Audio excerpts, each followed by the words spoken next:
afternoon. Ayan, ano nakita nyo, yung paragis.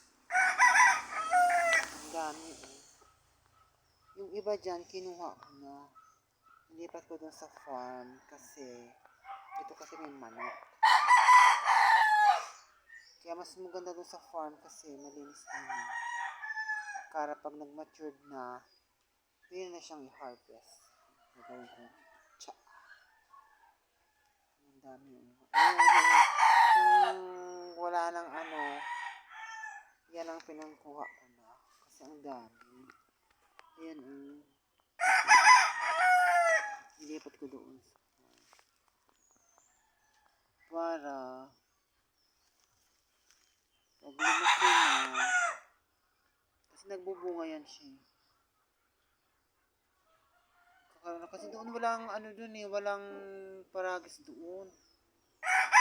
Carabao grass lang marami doon. Dito marami. Siguro may tumubo dito na isa. Kaya ayun na. Marami na siyang punla. Ganda. Marami na nga akong natanim doon. Siguro yung mga maliliit kukunin ko pa. Kasi marami pang maliliit. Maliliit pa siya. Kaya kukunin ko siya.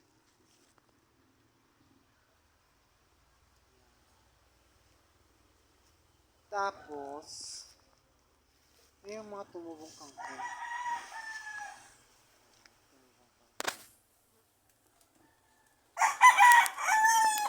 Ayan yung mangga. Indian mango yan eh.